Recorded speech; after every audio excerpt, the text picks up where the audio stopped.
following is a production of DallasCowboys.com and the Dallas Cowboys Football Club. How about them Cowboys? Yeah, go Cowboys! Let's go, baby! Are you ready for a break? Yes. Are you ready for a break? Absolutely. Ready for a break? Yeah, and so much for that. It's time for The Break on DallasCowboys.com We were on the break! with Nick Eatman, David Hellman, Ambar Garcia, and Derek Eagleton.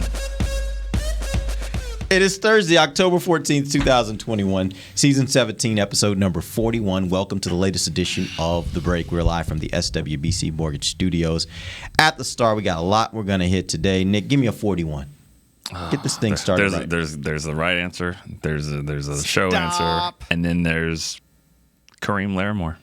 Stop. It's not Kareem Larimore. I remember Kareem Larimore. I mean, the answer is Charlie Waters, but Terrence Newman was damn good. I can just feel Beam's anger through the I mean, microphone. Charlie Waters was not a groomsman in Beam's wedding, so I get it. Terrence Newman, who was a great football player for a long time, 15 years. Long time, yeah. Kareem Larimore, man. That was. Did he just was that one of your just favorite guys or something? Yeah, he actually was because I my school is a Division II school, Midwestern State, and he played Division II football against them, West Texas A&M, and he was an athletic dude. I mean, all you have to watch is there's a preseason game against the Saints where they just did a little 1 yard out route to the goal line, and he said, "No thanks, 99 to the house." Let's go. He just couldn't get his life going then and all that, but definitely had talent. Yeah. Did he play for the Desperados? He did. Desperados. That's right. Oh, so you're covering him there. That's how you. Yeah. He was definitely an athlete. Just Kareem Larimore, Pat Dennis. Remember him? Yeah, I do. 41. Yeah. What about now? The whole time you've been talking, I've just been like, I don't think there's been a 41 of note in the time that I've covered the team. I don't even know if there's been one, period. Not even like a practice squad. Oh, well, now I feel bad. Keith Smith, my guy, he wore 41, didn't he? Come on, He did, yep. Time flies when you're having fun. I love Keith. Reggie Robinson did it last year. Reggie Robinson, yeah. To my point, and he played 2 snaps last year. I remember. So your consternation because you didn't like the fact that they weren't at least when there. they first we got into the locker room at the stadium at the new AT&T Stadium at the time. They had all the players up there, and they said Charles Waters, and I was like, no, this doesn't work. Like I had to finally get somebody to get someone, and they finally redid it up in the press in the locker room. Yeah, it said it just said Charles Waters. I was like, this isn't working. That's sorry. Charlie. I'll tell you. Shouts out Charlie's to a good dude. Beef. Sorry, Keith. Still going. My God, yeah. Still going. Starting at fullback in Atlanta. College. Still loving Chipotle. College safety. Still same life. I just on and off the practice squad a billion times. Let me say something about Terrence Newman. The fear about him was he's 25 years old. Like, he's an old player. Like, should we draft him? Yeah, he played 15 years. Yep. Yeah, I think he's okay. He's okay. I remember him and telling me wasn't a guy that was injured a lot. No, he told me one time, I remember him saying, everyone said all that. Well, in 10 years, I'll be 35, and I'll still be a better athlete than all of these people. And I'm like, yeah, I probably will. And he was. True. Yeah. Broadus used to, anytime on any episode of the draft show when a guy's age comes up, he's like, and he can never just say the name. He's like, why don't you tell that to that number 23 up in Minnesota who's still starting games? Yeah. There you go. Yeah. I heard a lot about that, about number 41, played about 12 years here. Maybe we should shut up about that. Anyway. That sounds 41. so much like Broadus. All right, let's go. Let's talk a little bit about injuries. There are lots of guys that are on this injury report, and some that are kind of interesting. DeMonte Casey, he has a hip injury, did not practice yesterday. What do we know about him and his potential status for Sunday? He was feeling it Monday. He was still feeling it Wednesday when practice was starting to get ramped up. They were like, no, don't do that. McCarthy thinks he's going to rehab today. Classic. Something to keep an eye on. He's a vet player. He probably will be. I mean, if he feels right, I'm sure he can go without a lot of practice. It's just something to watch. Tag. You're in. Yeah. Donovan Wilson. Well, is it? I think it's probably more Malik Hooker. Well, it's an interesting question. I'm just saying. Here's another safety. Right? Yeah, that's getting back into the mix. Donovan is practicing. That seems like a good sign. Yeah, it's true. I meant from a roster standpoint. Yeah, I got you. Donovan was limited yesterday. What are you thinking that there's a good chance he can play this weekend? I don't know. I want to see. Yeah, you, at some point when you've been gone for so long, you got to get back to full. I mean, you can't just be limited. Yeah, that's not one of those things where you don't practice all week and then you just jump out there. He's been out. Foxborough is not the place to go full for the first time. He's been out for a month. If he upgrades to full today, then I'd be willing to say, like, yeah, okay.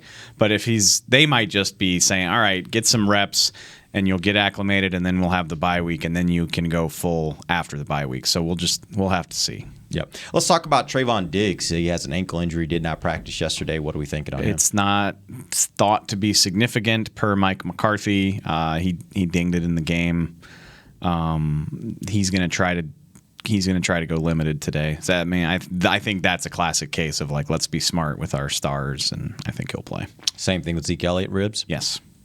Yeah, Zeke's going to play. Yeah, it's not. And he was limited yesterday on top of that. He was limited last week. It was interesting. You listen to Jerry talking about that on the Fan, and you could tell that he wasn't really happy with the fact that there was something on the field that his player could land on. He was like, the league actually takes a lot of time thinking about what is available, what is on the field that players can run into, and the fact that this was there, like that's a problem. So we'll see where this goes. Yeah, it seems. There's a camera in it. Like I said, I assume it's there so you can see if a guy got a first down or not. But it's not consistent. You don't always see that in all the games. No, you don't. Maybe is it just the game of the week, the Fox game? You know what I mean? Like it's not in every. You don't see that on every first down marker. I don't think you do. No, not that I'm aware of. So you love having it, late in the game. You need to know if he got the ball there. Think about the game. Was it 17 where they had to put a card to see if he got the spot? Yeah, God. That Raiders game. Remember that? The most surreal moment ever. That was unbelievable. It's just I don't know who even thinks that. Like I don't know where he finally came to the conclusion. Oh, where's my card? It's just further proof of how stupid this whole thing is. And again, Mike McCarthy, if I really know anything about him, it's how much he loves GPS. He talks about it all the time. Yeah. They can see how many steps you take in a given day and how much they need to alter your workload because of it.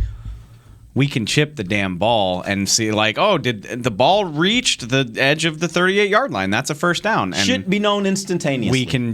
We could get rid of 30% of the clutter on the sidelines. With should we do that for touchdowns, just like hockey? Like if he just gets in, I would love it. The red horn goes off. That's absolutely right. Like you should know that. And then we're all having arguments about whether the forward progress was there or if he got thrown back, and everybody's like, doesn't matter. The horn went off. It's a touchdown. Right. It sounds fun. In the crease.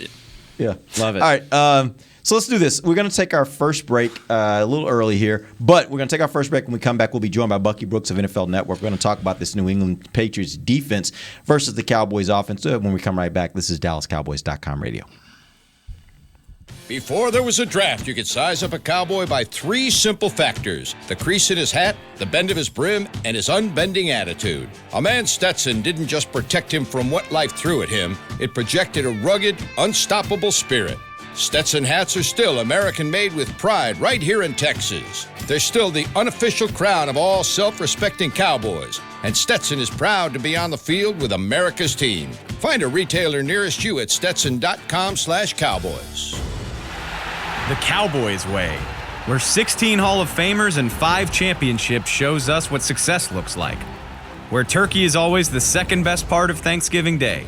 Where we are all defined by one single thing, the star.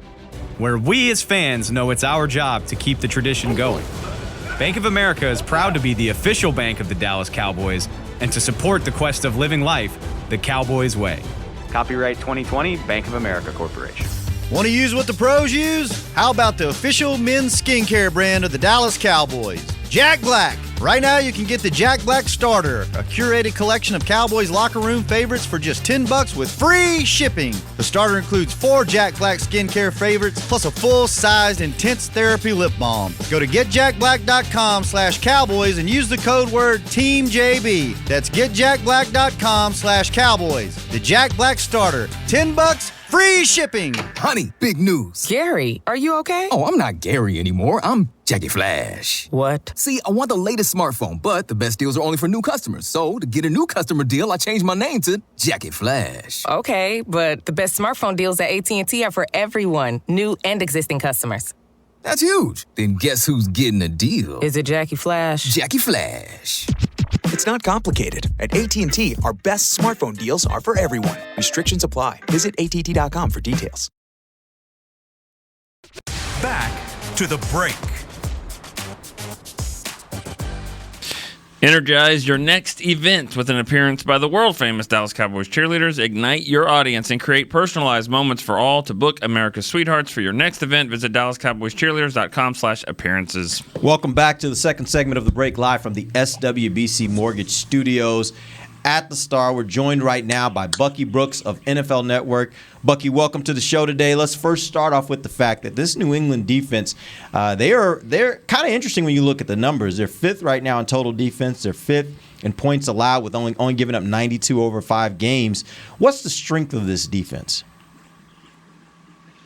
It's the total defense and the scheme. They do a great job of playing team defense. It's not a collection of stars, but the players fit the scheme, and the coaches do a really good job of conveying to them how they want to play each and every week. Some games, it's a game where they don't mind the team going from 20 to 20s, and they focus on being great in the red zone. Other games, it's about heating up the quarterback, seeing if they can force turnovers. This is just a very sound defense that doesn't beat themselves, and so it takes a very patient and deliberate offensive effort to really light them up on the scoreboard. Bucky, do the Pats have the guts to play man up on the Cowboys the way that they have? I think I read that they've been playing man coverage more than anybody in the league so far. Are they equipped to do that? I mean, especially Gilmore's obviously not there anymore. Are they equipped to do that to this offense? Yeah, because this is what they do. They line up and play man-to-man more than anybody else. They're not afraid. They play cover one. They vary who they put in the hole, meaning the cutter on crossing routes and those things. But they're going to play a lot of man-to-man because that's what they do. It's the best coverage to play in National Football League because it allows you to put an extra defender in the box. You have tight coverage on everybody down the field. And this is what they believe in. So, no, I don't think that they're going to worry about who Dallas has on the other side. They're going to play man-to-man. Now, what they will do is they will vary what they call their brackets. Sometimes they may take the double team and put it on Amari Cooper. Other times they may put it on CeeDee Lamb. And you may never get a feel for who is being double teamed, but they're going to play some form of man-to-man because it's the basis of their defense. And with all this coverage, is Dalton Schultz just going to go to the Pro Bowl just because he's just got all the – I mean, no one's going to ever just do a game plan for him, and he just reaps all the benefits. I mean, do you think that's kind of where he's headed? I mean, he may be, but if you're Bill Belichick, that's what you want to do. Right. The Patriots' philosophy is to make you play left-handed. And if Dalton Schultz can go for 150 receiving yards, what Bill Belichick could do is walk across the field, and he'll shake Mike McCarthy's hand if the Dallas Cowboys win because they played the way that the Patriots wanted them to play. And so what they typically do is they're going to take away your first option, your second option, and they're going to make you beat you with the third option. And if that third option is good enough, they just kind of chalk it up and say it's your day. On that note, that's been notoriously how they've played defense and been successful doing it. If you were advising him, what would you say is the one or two people, tactics, whatever, that you think you have to try to take away and force Dallas to beat you without? Well, the one thing I want to do is I want to take away the explosive passing game this week because the quickest way for Dallas to put points up is to air it out. So I don't want Amari Cooper and CeeDee Lamb to go crazy in the passing game. If Ezekiel Elliott and Tony Pollard are running, it's a slow burn. And I know that if they run it all the way down to the 20, well, now I can tighten up and focus on that. So I am willing to concede the running game, but I'm taking away the passing yards. I'm not letting the Cowboys get excited by seeing big plays go over the top of the defense. I believe that's what the Patriots will do because typically when they look at a team that's balanced like Dallas, they'll say, hey, we'll let them have the running yards because it's harder to score a ton of points when you're running the football. Can you do that effectively when you're running a cover one, especially in situations where that means, like if they're moving the bracket, that means somebody's going to be in one-on-one coverage. And obviously, if Dallas sees one-on-one coverage on the outside, they're probably going to take some shots. Is their strategy? Does it work with their scheme? Yeah, actually, it does work with the scheme because here's what they'll do. They will take the best corner and put on the second best player. Okay. So let's say they deem Amari Cooper to be the number one and CeeDee Lamb is number two. They may say J.C. Jackson and say, hey, you go take CeeDee Lamb. We'll double team Amari Cooper. So now we're going to force you to throw it to Dalton Schultz or Blake Jordan because we got a double team on your number one. Our best corner should be better than your second best receiver. And now you're going to have to play on the inside guys to find the matchup to win. And that'll be an interesting matchup because I think Cowboys actually have two number one caliber wide receivers. That'll be interesting to see how that matches up. Go ahead, Dave. Buck, I know a lot of the talk, and rightfully so, he's a good player, is on Matthew Judon over there. But I'm curious, especially because he took a year off, how's Dante Hightower look? I mean, I think he's one of the most underrated defenders in the league over the last decade. Does he still look like that guy? I mean, he's a solid player. I wouldn't call him a blue chip player, a high-end top 10 talent at the position. But what he is he's a rugged veteran player with a high IQ. He and Kyle Van Noy do a good job of doing, if this was hockey, I would say they're the goons, right? They're the guys that kind of deliver the big hits. They're the guys that kind of do the dirty work that needs to be done. Matt Judon, though, is the guy. And then Josh Uche is the one that is coming on like game busters, giving them a little boost off the edge. Draft show, baby. Michigan Wolverine. Let's go. One more question for you before we let you go. Are you content with what Biadasz is doing at center, or do you think that we will see McGovern get some opportunities there at some point? Yeah, McGovern has to get some opportunities because right now Biadasz is the weak link. And as you get down to it and you're building your team to get ready for a playoff run, everyone knows that Biadasz is the fish. He's the guy that you attack on the offensive line because he's having a tough time. And it's surprising that a kid from Wisconsin who excels at run blocking is having such a tough time in both areas, but he is. And so at some point, his performance is going to get him a spot on the bench. It's just a matter of time if he doesn't pick it up. Is this a week where the Patriots have someone there in the middle that could exploit Biadasz? Not necessarily. I mean, they're guys, they don't have like a Vince Wilfork like they used to have that they would put right over top of the head of the center and he would beat him up. So they don't necessarily have that. But if you think about this team long term, because we're beginning to hear the conversation, right? Amari Cooper and those guys talking about the Super Bowl, where the teams that you have to deal with are the Tampa Bay Buccaneers, the LA Rams, and some of those teams that have dominant people on the inside. You got to be able to have an answer because they're going to put their best player over top of the center and beat them up, and it disrupts everything that you want to do in the run game and in the pass game. All right, give us a prediction. What do you think is going to happen on Sunday? Look, man, I'm banking on the Cowboys being mature enough to go here and handle business. They're the favorite, and the thing is they have to work through the mystique of the Patriots. The Patriots aren't a great team, but if you don't play well, they're good enough to beat you. I think the Cowboys understand what's at stake. I think they find a way to get it done. All right, Bucky, man, we appreciate you. We'll see you next week. Actually, it'll be the bye week, so actually we'll see you the week after that when the Cowboys start getting ready for the Minnesota Vikings. We're going to take our final break. When we come back, we got some questions for these guys. We got some fan questions that I pulled from you guys off Twitter. We'll ask these guys some of those questions. We'll do that when we come right back. This is DallasCowboys.com radio. Hi, I'm Clint Tillison with United Ag and Turf. Before you can park yourself in front of the game, park yourself in a John Deere and power through your chores. Our Land Run package is a 1025R, 25 horsepower tractor with a loader, rotary cutter, and a box blade for $229 a month. And the price you see is the price you'll pay, no surprises. So don't miss another kickoff. Visit UnitedAgAndTurf.com. Offer ends February 1st, 2021. Restrictions apply. See dealer for details. Now let's get to work. Honey, big news. Gary, are you okay? Oh, I'm not Gary anymore. I'm Jackie Flash. What? See, I want the latest smartphone, but the best deals are only for new customers. So to get a new customer deal, I changed my name to Jackie Flash. Okay, but the best smartphone deals at AT&T are for everyone, new and existing customers. That's huge. Then guess who's getting a deal? Is it Jackie Flash? Jackie Flash. It's not complicated. At AT&T, our best smartphone deals are for everyone. Restrictions apply. Visit att.com for details. New Dr. Pepper Zero Sugar. You deserve it. I do deserve that. you deserve decadent flavor without sugar, and a day at the beach without sand getting everywhere, and a relaxing bath that your children don't interrupt. I deserve all that? It's really just a visual metaphor for Dr. Pepper Zero Sugar. Everything you want, nothing you don't. A visual metaphor on the radio. I do deserve that. Dr. Pepper Zero Sugar. The zero you deserve is finally here. Before there was a draft, you could size up a cowboy by 3 simple factors: the crease in his hat, the bend of his brim, and his unbending attitude. A man Stetson didn't just protect him from what life threw at him, it projected a rugged, unstoppable spirit. Stetson hats are still American-made with pride right here in Texas. They're still the unofficial crown of all self-respecting cowboys, and Stetson is proud to be on the field with America's team. Find a retailer nearest you at stetson.com/cowboys. Back to the break. Bring some Cowboys game day energy from the Dallas Cowboys Rhythm and Blue Dancers or Drumline to your next event. For appearance and performance details, visit dallascowboys.com/DCRB. Welcome back to the final segment of the show, and welcome back to our co-host, our friend who we've missed for quite some time now, Miss Amber is back on the show, back ready to do some break with us. Amber, what's going on? What did I miss? What have you guys been up to? A little bit, just a little bit. It's kind of getting interesting around here. You actually missed all the fun because this team is kind of rolling right now. All the fun?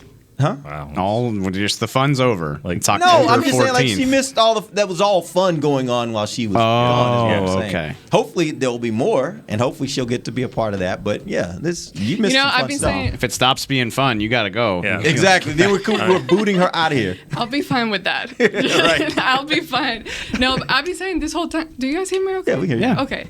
It sounds kind of loud on my phone. No, we can hear you. On my headphones. Anyways, I've been saying Super Bowl, Super Bowl, Super Bowl, let's go. But I'll be kind of pissed, actually, a little bit. Why? If they make it if they decide to go to the Super Bowl this year. It's just a decision now? Yes, because I'm not traveling this year. Oh, yeah. So if that happens, that would kinda I'm suck. gonna be pretty upset because I've been through a lot of suffering since I started this job. So they better. I mean, We're back, baby. We're back. it's always something with this team, huh? To me, emotionally, it's like I can never be fully happy. Like I'm happy right now, but then it's like I'll be kind of mad too. It's mixed feelings. It but is. I'm excited to be back. Good. We're happy to have you back, and I'm sure you've got so many opinions that you've been bottling up over the last few months while you've been away. So. Actually, it's been pretty relaxing feeling-wise. You know why? Because I watched the game, so I don't keep up really. I haven't had time to keep up with everything that happens on the day-to-day. For those that don't know, Amber had a baby, so she's been busy. She's been a little busy. Yeah, go ahead. So I don't keep up what happens on the daily basis during the week, which is why I feel like, to me, in years past, that's when I get pissed because we watch them every day. We're very connected and plugged in. So I guess I've been like a casual fan that just turns on the TV on game days, watches it here and there. I'm like, oh, okay, wow, they're doing good, But then I feel like now that once I'm back here, kind of getting back into things and getting emotionally attached, I'll probably be getting upset here and there. Yeah. Biadish was making me kind of upset last game, but Well, the you good guys thing- already talked about that. It'll be good to see. It's been a while. He's been making us. I don't want to know if upset, but I mean, it's been an uneasy position that we've talked about for months now. Yeah. Well, Go ahead. I was going to say something that I always remember. Nick said it a while back, how important the center is, and that snap, that to me, I never really thought of it. But when we were talking about, okay, a rookie guy coming in and then versus having an actual veteran, and you were saying with Andy, he remember he made some comment about it, and it was like, huh, that's interesting, because I never thought about it, but now we're actually seeing it. Yeah. I mean, and I don't know if McGovern, you don't know if it'll be any better, you know. But or Connor Williams, like they don't have a real good option right now. I mean, it's kind of holding them hostage, to use Bill Parcells' old term. Yeah. If only they had done something.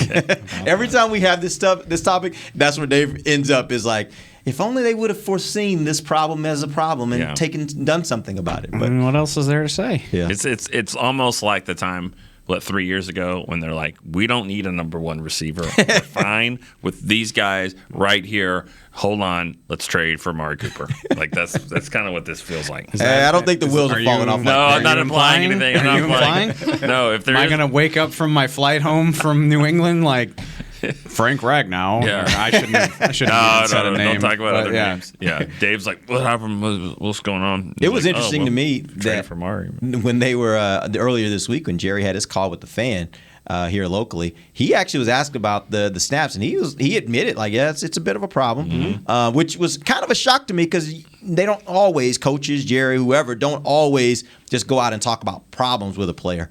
Something that's specifically a player, but I was kind of shocked to hear that. And so if he says that, then certainly there's something that we have to think about. Like maybe they're looking at this and saying, what are our options here? Everyone remembers, remember the time Romo, that ball went over his head and he kicked it and he came back and he ran and got a 4-yard first down. Yeah, against the Rams. Against Remember St. that Louis, play? yeah.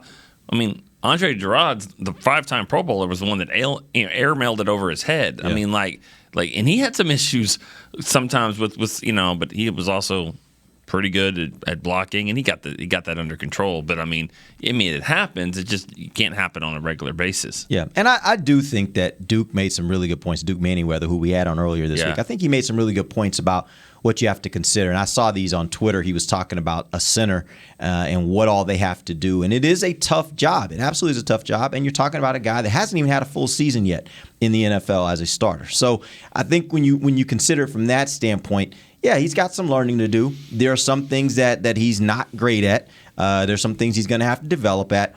And that's where the Cowboys have to kind of find that balance. If you look at Steele last year, most of us thought, he can't play. They continued to develop him. This year, they've seen the benefits of that. So maybe this is one of the situations that you just have to keep developing him. Hindsight's 20/20, and you can't put that toothpaste back in the tube anyway. But that does make it curious. We've talked about it. Tyler struggled with the shotgun snaps last year. That's part of the reason why Joe Looney was put in there. But it does make you want, and that's the balance between, like, there's people that say, you need to be tanking for a draft pick. You can't do that. But you can keep an eye on the future, too. And they knew they had a chance to win the division last year, and I'm sure that's part of the reason why Joe played. But at the same time, it's like, maybe we should be making this work with the young guy, knowing that he's the future. And reps matter for him. If we have some bad snaps on a crappy 5-9 team, that's just the breaks. Sorry, Andy. That's the hand you've been dealt. And that's why it's a balance, right? Like, yeah, try to win the division. Because, if you make the playoffs, who knows what could happen. But at the same time, don't get so wrapped up in what that means that you're not thinking about the big picture. And maybe that's kind of what happened last year. Well said. Was Looney really ready for retirement?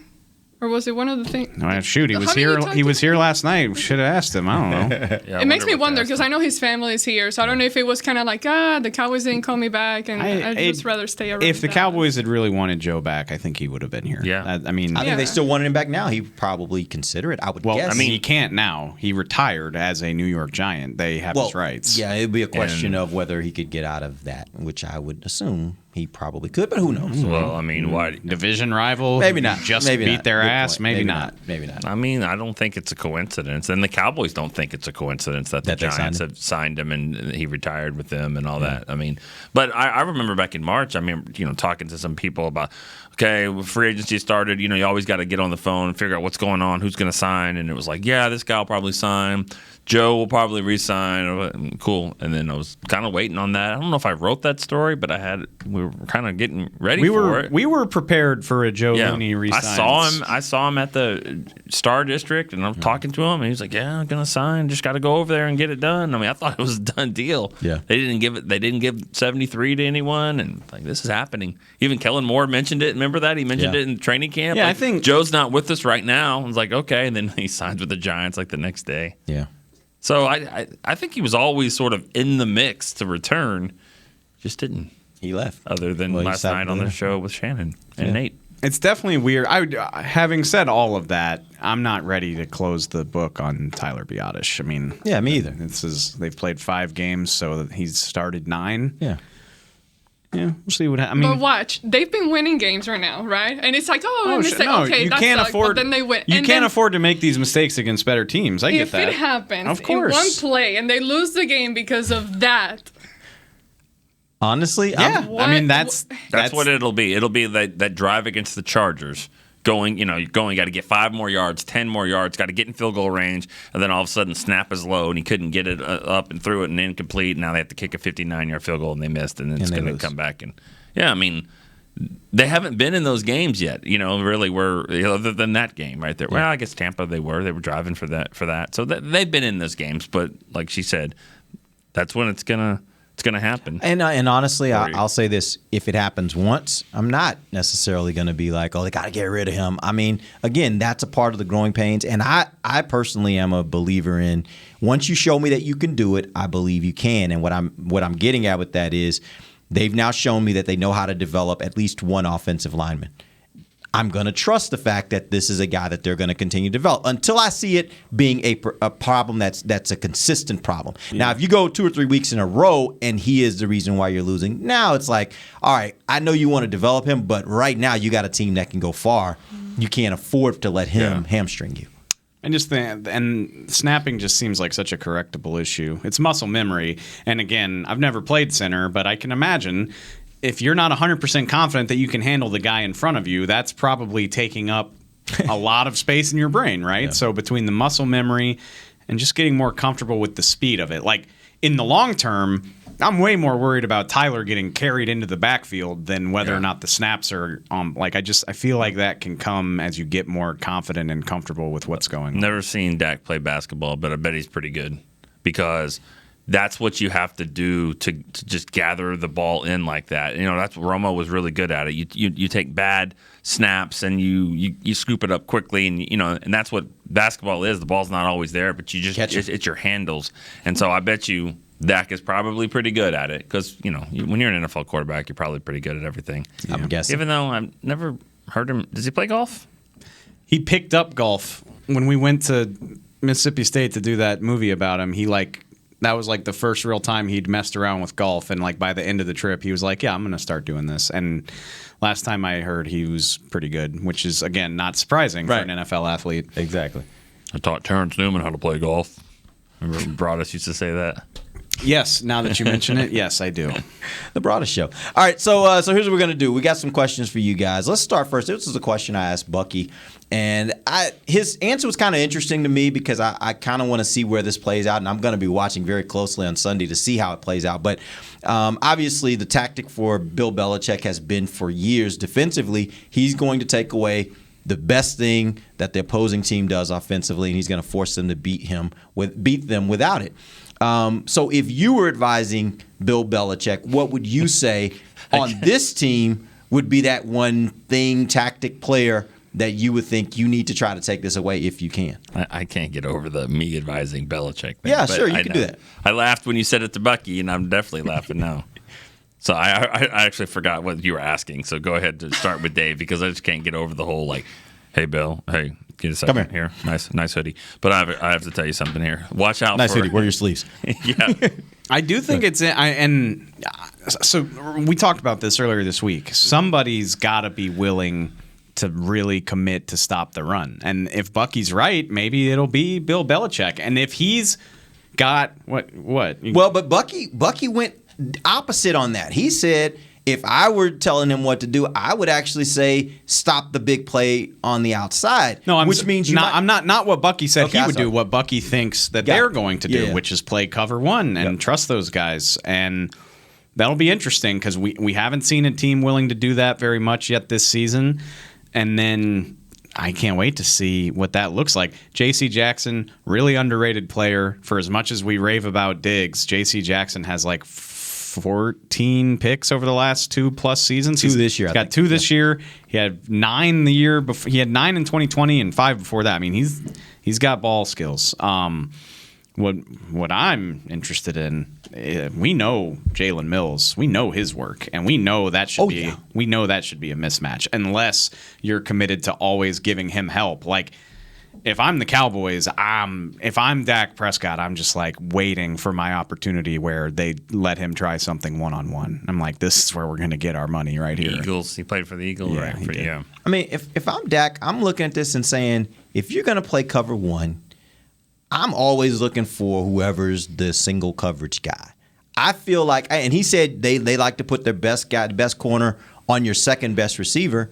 Who is that? Like, no, that's what I'm saying. I understand that CD is like, we still give deference to Cooper, but I think CD's pretty good. And so if you're going to put him against your top corner, I still think man to man, he's probably going to win a lot of those. I agree. And I also think, maybe I'm wrong, but I don't, it's never that easy where it's just always J.C. Jackson alone and then bracket the other guy. And that's what I'm saying. Like, a handful of times, you'll probably have an opportunity where Jalen Mills is asked to handle something by himself. And that, again, that's where my radar goes off if I'm Dak Prescott. And then that doesn't even mention the interior matchups that presents if they really do that. I mean, if they're really going pure cover one like that, then it should be favorable for Dalton Schultz. It should be favorable for... They ought to go crazy in the this week if that's the case. If these logos weren't on the helmets, I mean, this looks like a 20-point win for the Cowboys. It really does. I mean, I don't think it will be because... They're not giving up a lot of points. They're not giving... Yeah, I mean, but they're not scoring that many points either. I mean, I looked at the average scoring per game, and it's like 35-19. Cowboys to the Patriots. I looked at the weather. I showed Dave the weather. I mean, because that's another thing. It's not supposed to be gross. It favors them, yeah. So, I don't know. Belichick's not going to play. There's also, like, a small window, and we saw it in this past game. You know, they started the game kind of sloppy, and I think we saw that word going around quite a lot. But one of those, and then they were able to pick it up, but also the Giants, they weren't doing much either. So I think that helped the Cowboys kind of get back on track. And that's, if I had to think of something that may be concerning other than snapping and, you know, the center and all that, it's that aspect. They cannot start a game sloppy or kind of take them a while, because then we go back to last year and like previous years where it doesn't go their way when they do that kind of thing in the first half of the game. So that's one thing I would want to be careful, or like for them to be sure that they do not do that kind of stuff. Because once the opposing team starts scoring a point, then you lose that momentum, and then it's really hard to catch up. And as we know, they're not always able to catch up on time, even when Dak picks it up in the second half of the game. No, I would love to have Mac Jones down 14-0. I mean, like that's, I'll take that, because that not just him. Their offense isn't really designed to just like, all right, let's go track meet, let's go up and down the field. And the Cowboys can do that. But if it gets in one of those third quarter and it's like 13-10 or whatever, we've seen those games up there like that, then yeah, it's anybody's game. So I think if Cowboys start out fast, and I think that those should be in good shape here. Yeah, go ahead. The Pats have only hit 20 points against New York and Houston. Yeah, right. I know. That's why I looked at who they played and who they've beaten. I mean, Mac Jones has not defeated a team with a veteran quarterback. They've beaten two teams. They both started rookies. You know, I mean, and the Cowboys, I mean, Dak is rolling as well as any quarterback in the league right now. But does it not give you pause how well they played against Tampa? Like Tampa didn't just run roughshod over them, and there are a lot of people that think that they had Tom a little confused in that game. Conditions in that game sucked. I get it. I get that, absolutely. So, but again, Belichick maybe knows Tom. Like he knows how to. They like he's familiar with him, right? No, which you can say the other way too. But by the way, I think that's probably Belichick's been doing this so long. There's not a quarterback that he doesn't have a book on and know, okay, here's what I think I want to do to this guy to make it hard on him, right? I would suspect that he's got a pretty good handle on what he thinks of Dak Prescott and where he thinks the best chances are to keep Dak from the things that he likes to do and force him to do things that maybe he doesn't like to do. Yeah, that just means that they force him to run the football with those two offensive linemen that are graded as high as anybody in the league, and that running back and the backup running back that are, I mean, you know, 2 top 10 running backs are coming into Foxborough. I mean, you've got and Tony Pollard is leading the NFL, or leading all running backs in average per carry. Zeke's third. I mean, they're rolling. So yeah, you can do those things that Dak is uncomfortable about, but I mean, he hands the ball here and pitches the ball there, and it's tough to beat. So he's the GOAT for a reason, and he's going to have his work cut out for him, obviously, this week. I mean, Bucky sends his blue-chip players. Mm-hmm. He sent me 6 this morning, 6 of them. One of them, the only blue-chip offensive player is Mac Jones, who I don't think is really that. He's not a blue. He's a blue. Kind of aqua. Blue chip by NFL standards. I was thinking teal. Yeah, I mean, Yeah, he hasn't developed there. Baby blue is what he is. Right. He's a rookie. He might get there someday, but I don't think we call him blue just yet. I mean, he's got Nick Folk on there. He's got Matthew Slater, special teams, defensive guys. I'm like, how are they going to score any punts? Yeah. Turns. I mean, it's all Dallas offense versus Patriots defense. I just can't. I can't imagine the Patriots scoring more than like 18 points, and I can't imagine. Maybe it'll happen. I can't imagine the Cowboys being held to less than 24. There are a lot of things we can imagine, Dave. Sure, of course. And then they happen. I know. I mean, I remember the Jets game just as well as the next guy. I get it. But again, I mean, you're just looking at using all of the tools and information available to you. Anything can happen on Sunday, but just looking at it analytically, that's how I feel. And frankly, we haven't seen the Cowboys do that this season. What we've seen is they do what they're supposed to do against bad teams. And I would qualify this team as I don't know if I call them bad, but they certainly are at the very best, they're average. And the Cowboys have destroyed bad teams and have done pretty good against everybody else. And the good teams, they play well. So the Cowboys haven't shown that tendency yet this year. This would be the first time if they were to lose this game because I think that's not something they've been doing so far this year. All right, we appreciate you guys joining us. We'll be back tomorrow. We'll get you guys ready for Cowboys versus Patriots. Till then, for Nick Eatman, Dave Hellman, and Amber Garcia, this has been A Break live on DallasCowboys.com radio. This has been a production of DallasCowboys.com and the Dallas Cowboys Football Club. How about this, Cowboys?